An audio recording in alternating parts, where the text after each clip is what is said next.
Dear Diary, it's time for our last few games of the season, and the clear focus is around taking on Manchester City in the FA Cup final. After winning the Premier League title, we have a chance to complete a domestic treble in my first season at the club. It won't be easy, as Manchester City are a strong side with plenty of quality players, but we have the talent and determination to overcome any challenge. Plus, our record against them this season has been very good. Our players are ready and focused, so let's try and win a treble and bring home the FA Cup. Until next time.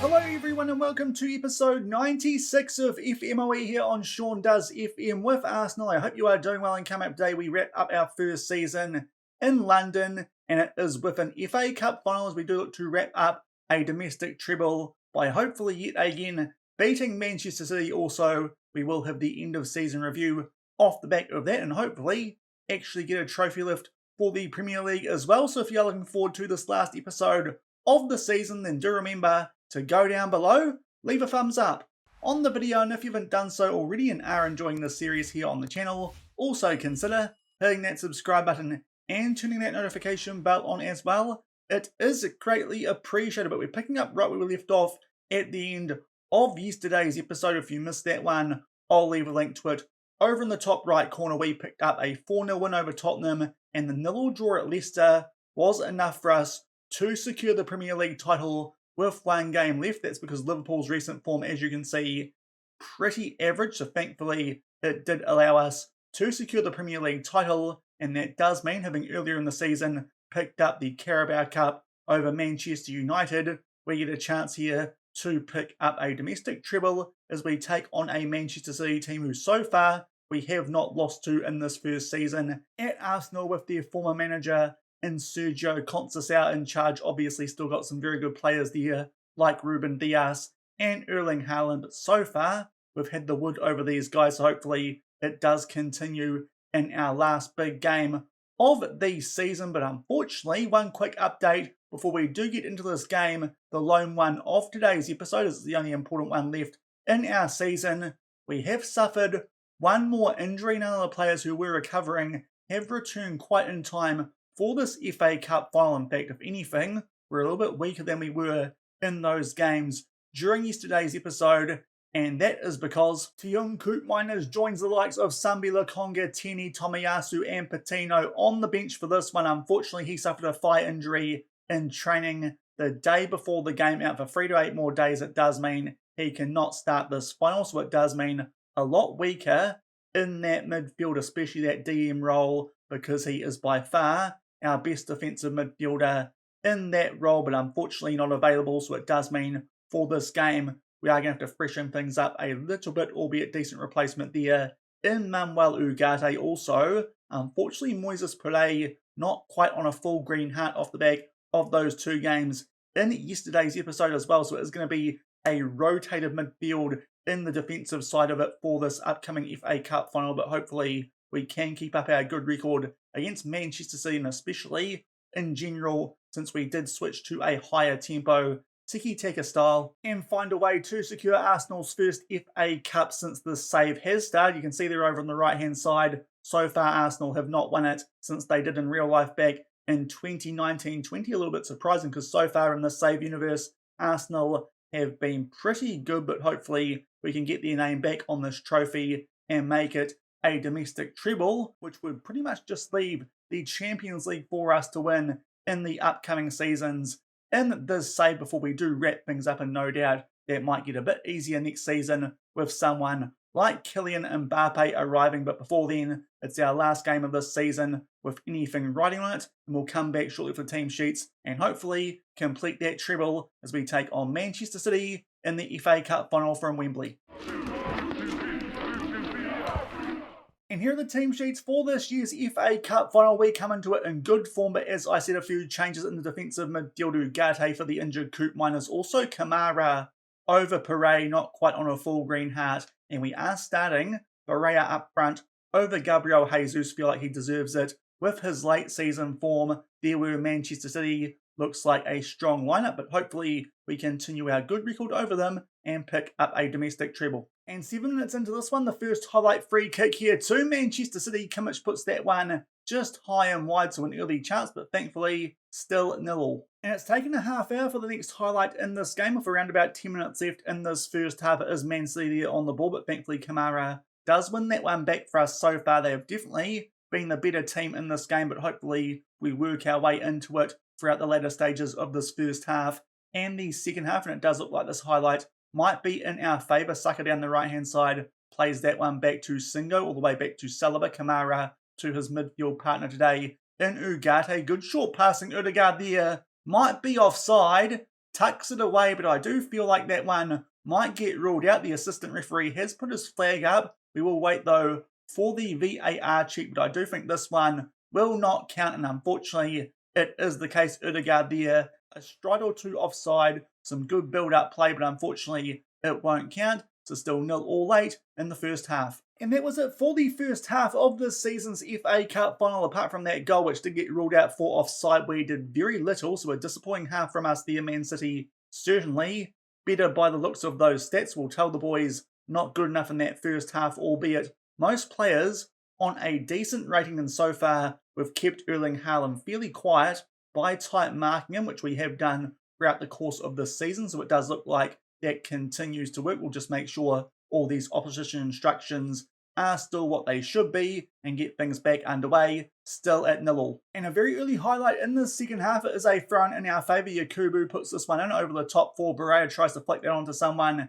inside the box, but Man City do try and clear it. Good tackle there though from Barea, falls to Odegaard, crashes that one off of the bar. So we have come out of the sheds here, it looks like, a lot better than we were in that first half. And another highlight right off the back of that chance. Saliba there, bit of a weak pass, but thankfully we do find a way to keep it, albeit Singo gives it away, then gets it straight back from Chilwell, switches that one out to Martinelli on the other side. Kamara down the middle, picks out Singo, and a little bit of space there inside the box, tries to put that one into the mixer. It is blocked, and now potentially City here with a chance on the counter-attack, but a poor pass there which Saka can get on the end of, tries to unleash a shot. It goes fairly well over the bar, but to be fair, a good start for us so far in the second half. Still 0-0 though. And shortly off the back of those first few highlights of the second half, Ugarte has picked up a yellow card. Also Singo down to a red heart, so we'll make a few substitutions. We'll bring on Grass for Singo, and Pere can come on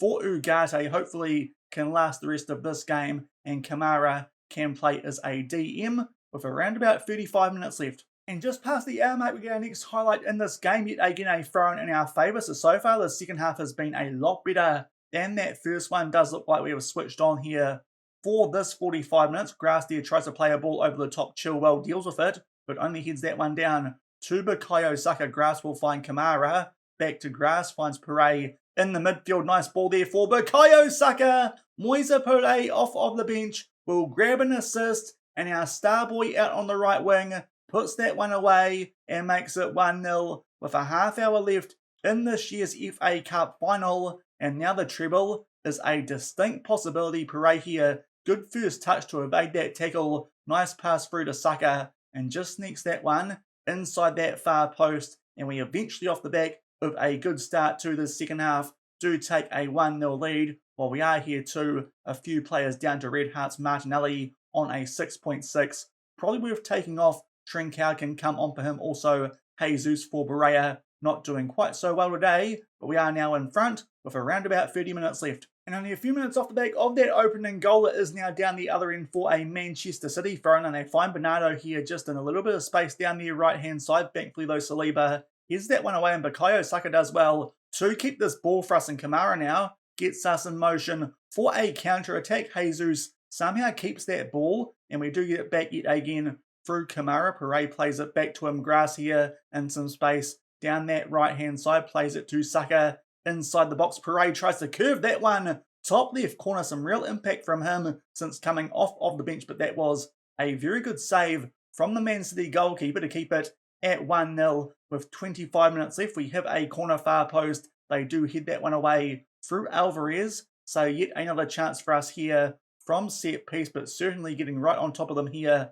in the second half. Hopefully it does continue. Go far post again, but this time we can't get on the end of it. It does feel like this highlight might be about to end, albeit Kamara was on the attack briefly there. We play it back, and now with 20 minutes left, still 1-0 up, but getting a bit later in this FA Cup final. And off the back of that most recent highlight, do feel like it's time for us to make our last substitution. A few players on red hearts. Odegaard not on a green rating out of those, so he can come off for Fabio Vieira. That's all of our subs used. Still 1-0 up with 15 minutes left. And we've just entered the last 10 minutes of this game, still 1-0 up, and I do think it's time for us here to just slow things down ever so slightly. Hopefully make sure that Manchester City don't get any chances late in this one, and we can hold on to win the FA Cup and complete a treble. And very short off the back of those changes is a corner here to City, which Mudryk puts far post. Fernandes gets on the end of it. Ramsdale makes a save, but parries it right back down into his path, and Mateus Fernandes grabs an equaliser for Man City, which in the second half feels a little bit harsh. If it came in the first half, couldn't complain too much, but Ramsdale, good save, but unfortunately goes straight back out. Saka can't react at that near post. It makes it 1-1 with only 5 minutes left. Off the back of that, obviously, no more of our time-wasting tactics, and maybe we can grab a winner in these last 5 minutes. And we're just entering injury time in this game, and it does look like this one is going to go to extra time. Pretty poor in that first half, but it did look like we might still find a way to win with that goal at the hour mark through Bukayo Saka, but unfortunately Fernandes grabs an equaliser late for City. So we are going here to extra time. It does mean one more sub, 2 of our defenders on red hearts and poor ratings, but one of them is on a yellow card. So we'll bring on Bala Kotchap for Saliba, a player who hasn't played a lot for us this season. Might be someone we actually look to offload in the upcoming transfer window. With that yellow card hanging over Saliba, it does feel like the sensible move going into extra time, and hopefully we can find a winner before this one goes to penalties. And a very early highlight here in extra time is Trincao here, who gets the ball off of one of the Man City players going down their right-hand side. So thankfully, this highlight might actually be in our favour. Yakubu on the ball so far on a poor rating and a dark red heart. Hopefully he doesn't do anything silly in this extra 30 minutes, but we do switch that out to grass down that right-hand side. Keeps the ball, plays it in for Saka. Jesus gets in behind, big chance, but can't hit the target. So still 1-1 early in extra time. And about 5 minutes off the back of that opening highlight in extra time, it is now a throw-in to Man City. They try and play that out from the back, but Grass wins that in the air. Then Pereira Trincao gets through on goal. Big chance, but yet again, big save from Dalberg there in goal for Manchester City. Boy, it feels like all of a sudden we are right on top of them ever since half-time in this game. But 1-1 thanks to that late strike in the first half from a corner down this exact end. The Laporte will head that one away for yet another corner, which Trincao will hopefully find one of our defenders' heads from. He puts in the mixer, but unfortunately, Man City head that one away. Still 1-1, approaching half-time in extra time. And indeed, it is half-time here in extra time. It does feel like we've had the momentum in that first half, but unfortunately have not put the ball in the back of the net. 15 minutes left before this one goes to penalties. And only a few minutes into the second half of extra time, there is a throw-in here for Man City. For some reason, they give that one straight to Yakubu. Pereira plays this one up for Jesus, dropping back there from his striking position. Bamba on the ball yet again. Bala Kotchap forward to Kamara, doing a decent job in place of our regular defensive midfielders. They try and play out here. Bernardo on an injury. Saka wins the ball from Vieira. Links up with Jesus. That one gets through the hands of Dalberg. He's been very good in goal today, but this time makes a slight error. Jesus, who has been a little bit iffy to end this season, he scores a goal, which could make sure we do pick up a domestic treble. Off the back of that, we are going to slow things down a little bit, as we try to do in the latter stages of regular time, but Jesus might have just given us the goal to win the FA Cup for Arsenal in the first time in the save universe. They tried to play out from the back, gave the ball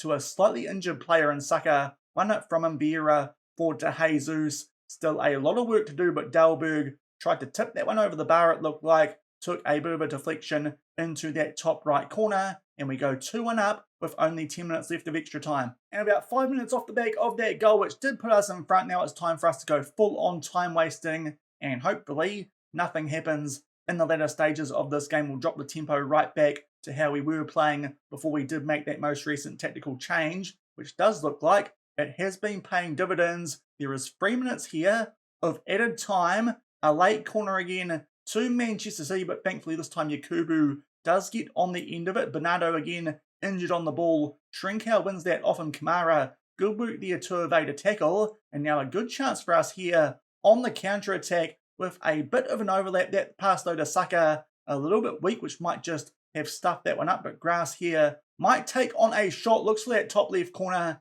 Unfortunately though, Dalberg does make the save, but we are now deep in this one, and we complete a domestic treble. Had to work hard for it, but yet again Sergio not having much luck against his former club, and we pick up the treble off the back of a 2-1 extra time win over Manchester City. Very average in the first half of regular time, but from then it did feel like we were the better team, and thankfully came back after Man City did grab a late equaliser in regular time from a corner. Gabriel Jesus off of the bench secures the winning goal, and we pick up a domestic treble to go alongside the Carabao Cup and the Premier League. We win the FA Cup 2-1 over Manchester City. And off the back of that win in the FA Cup final, we did play our last game off camera to wrap up the season, seeing as it was in the Premier League, which we had already won. We picked up a 2-1 win away at Brighton. To be fair, bit of an iffy performance, but still picked up 2 goals in the first half. Gabriel Jesus ends the season in some nice form, did concede 1 back in the second half, but still picked up 3 points. Unfortunately though, still no trophy lift off the back of that game. I was going to show that to you guys. It would have just been the same as the FA Cup, but with Premier League instead of that. But unfortunately, FM did not show us a trophy lift for the Premier League, so maybe we need to try and win that one again and try and get that trophy lift next season. But we do indeed complete the domestic treble that is off the back of those wins in the cup competitions, and in the end we end up 4 points clear of Liverpool, Newcastle and West Ham, also in the Champions League next season, as are Aston Villa, because they won the Europa League final 3-0 over Marseille. So it does mean that 5 teams already in the Champions League for England next season. That might mean that Man City don't actually end up in that competition. So Sergio not having a good season. It also means that Liverpool might be in danger of not picking up a trophy. They do though have the Champions League final to play against Bayern Munich, which we'll probably have to cover off at some stage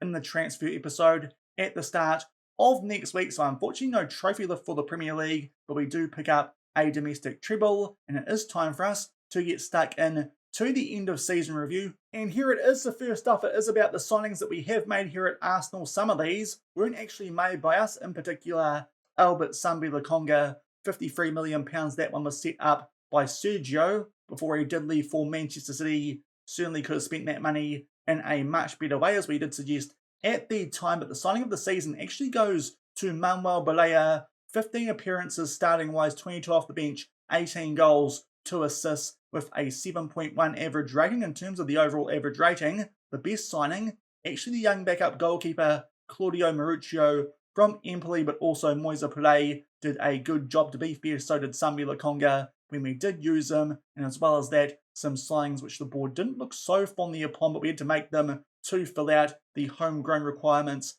for European competitions and the Premier League. The likes of Charlie Patino as a homegrown club player, Yakubu, who actually ended up being decent as a homegrown nation player, and the same applied for Fabio Carvalho as a backup to Saka. On the right wing, also Florenzano as a third choice young striker. Didn't play that much for us, but is a very promising player with, I believe it is, 4.5 star potential. In fact, it is still 5 star potential, but with 4 of those being gold. So quite a promising player who we did sign for £15 million. We did get rid of some players, in particular Alexander Zinchenko. That one, very frustrating, because he left the club for a free in February when we were trying to sell him for money to Real Madrid. So that one, still not quite sure why we didn't get any money for that one, seeing as he did leave in February, but also got rid of Guardiola, Calvert-Lewin, Palermo, Daniel Langley at the start of the season. He ended up having an absolute shocker against us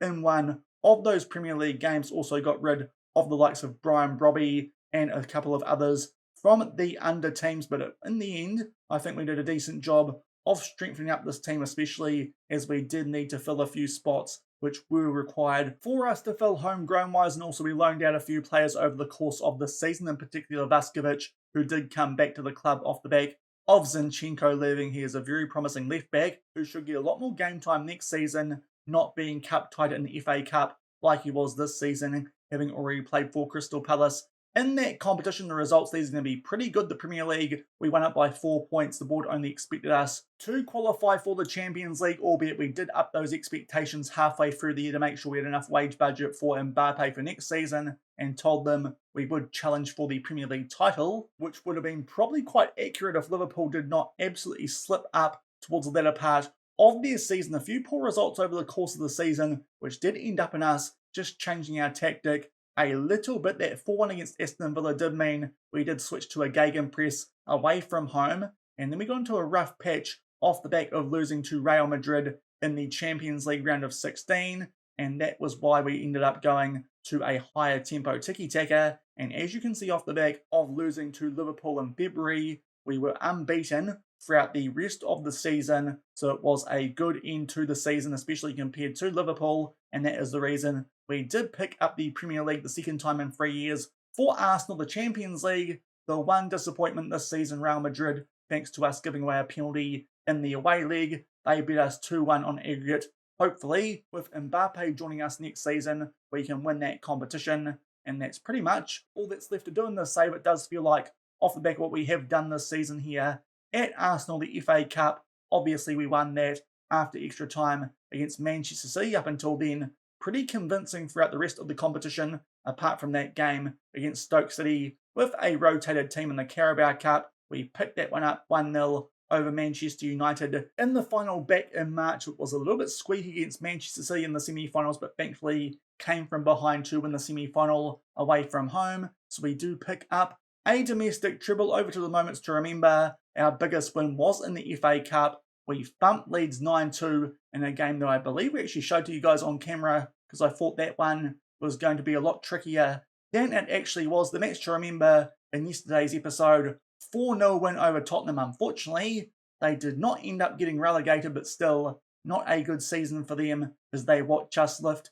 a domestic treble, and the goal of the season came in our second league phase game, I believe, of the Champions League, where we took on Juventus, one of our new signings. Moise Pere struck a very nice one early on. We were on the attack in this phase. Singo did start it right back for this game. Back to Koopmeiners, finds Pere outside the box in a ton of space and just rockets that one top left corner. Did threaten to do that in the FA Cup final as well, just before, when the Man City goalkeeper did make a good save, but that one was a very good goal. We had a few contenders for that goal of the season, thinking about Martinelli in that game against Tottenham yesterday with a free kick, but that was the goal that did win the one of the season. It's a bit hard to argue with that, seeing as it did come in the Champions League and against a good team. Unlike Tottenham, in terms of reputation, still 5 stars, but annual revenue a little bit mixed. Our sponsorship, corporate and hospitality, and match day commercial and retail all went up, but prize money and broadcast revenue did go down, no doubt not helped by the fact we did bow out of the Champions League a little bit earlier than expected, thanks to that draw where we got Real Madrid in the round of 16. The best 11 for this season, Ramsdale in goal. As you would expect, he was our first choice for most of the season, with Mauricio only starting a few cup games. Singo at right back over Tomiyasu was interesting, as is Yakubu over Kieran Tierney. Our centre backs though, Bamba and Kamara as well. A little bit surprising, thought Saliba would have been there as our more regular starter, but Kamara does get in there over Saliba. The midfield makes sense with Koopmeiners and Pere, and going forward, Saka and Ødegaard out right and in the middle makes sense, but Trincao, as I've mentioned a few times, was very good for us this season. 20 assists, 17 goals. He gets out there on the left over Gabriel Martinelli, who was a little bit hot and cold and also was quite injury prone throughout most of the season. A player you do need to kind of wrap up in cotton wool, and Gabriel Jesus did end up as a striker. Quite a big battle up front in the end between him and Barrea come the latter part of the season, but his 30 goals do make sure he does get that striking spot. Forward to the club awards, we picked up one managerial award, which was the Manager of the Month for August, albeit the season hasn't quite ended yet, I think, so there might be a few more awards that are coming off the back of this end of season review. But in terms of the club awards, Fans Player of the Year did go to Trincao, our backup left winger, which is interesting. Young Player of the Season, as you'd expect, was Pere. Signing of the season, goal of the season. You did see earlier the top goal scorer was Jesus with 30, most assists Trincao with 20. The most man of the matches went to Jesus with 8, and the highest average rating Trincao with 7.3. The most assists by a player in a season, Trincao with those 20, and Ramsdale, most clean sheets by a player in a season with 26. Also apparently the highest transfer received, Brian Brobby, £47.5 million. That does seem a little bit low for a club like Arsenal, though. And going over to the overall competition awards that have been given out so far, as I've said, I do think there's still a few more to come for the Premier League for this past season. But the English Player of the Year did go to Aaron Ramsdale, and the Asian Footballer of the Year did go to Takahiro Tomiyasu, going forward to history in the making. Apparently our form in the middle of the season was key to us lifting the Premier League. I'd argue our finish was actually a bit stronger, especially in comparison to Liverpool, and that made all the difference. But still, very good season, picking up a domestic treble. As I've said a few times, the main focus for next season now, obviously, we'll be trying to get our hands on the Champions League, maybe even going for a quadruple, albeit we'll probably prioritise the Champions League a little bit more over the domestic competitions where we can, and over to the Dynamic Manager timeline, which does start off with us leaving Cardiff on the 9th of July and joining Arsenal. A few big signings that we did make, actually spending £200 million in the transfer window. Also, of course, Kylian Mbappe joining us at the start of next season. We reached 400 games in charge when beating Barnsley 4-0 in the FA Cup quarters, and going forward a bit further, picked up the Premier League and the FA Cup. Apparently, the Carabao Cup not important enough to make its way into the timeline, but not too much getting added there to our timeline. But a very successful season off the back of not picking up a few trophies for a few years while we were at Cardiff, getting those guys established in the Premier League. Unfortunately, next season, though, they will have to try and work their way back up from the Championship, and with quite a few players with release clauses being triggered for relegation as well. But that was the end of season review. A very good season, picking up the domestic treble. And going forward a few more clicks, we eventually got the end of season awards for the Premier League. The Footballer of the Year did go to Erling Haaland. The Players Player of the Year also went to Haaland. He also picked up the top goal scorer over Sesko and Lukaku. Moise Pere, though,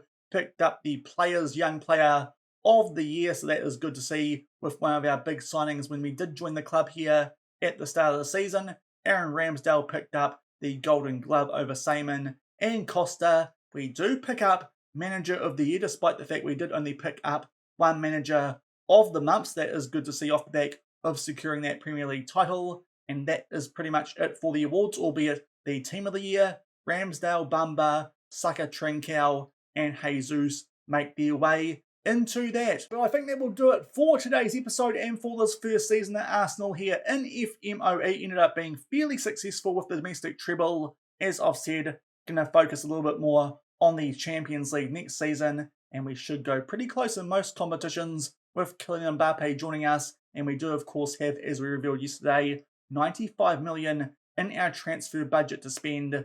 That is going to be lots of fun to try and sort out at the start of next week. If you did enjoy today's episode securing that treble, then do remember to go down below, leave a thumbs up on the video, and if you haven't done so already and have been enjoying this series here on the channel, also consider hitting that subscribe button and turning that notification bell on as well. As I said, we'll come back at the start of next week and get stuck in to the transfer window. Also, there could potentially be a game in the episode with the Community Shield. That is another chance for us to pick up a trophy, but I'll see how I go over the course of the weekend, and if we get far enough to include that in the transfer episode. But of course, Mbappe will arrive. Does mean that some players might get moved on, some of the older ones as well. We might accept some bids for the older ones if they are over their value, and also those players who have dropped down below that 3-star potential and current ability level that I do like to keep my squad above. So there could be the potential there that we do sell some players and bring in some younger ones for this upcoming season, especially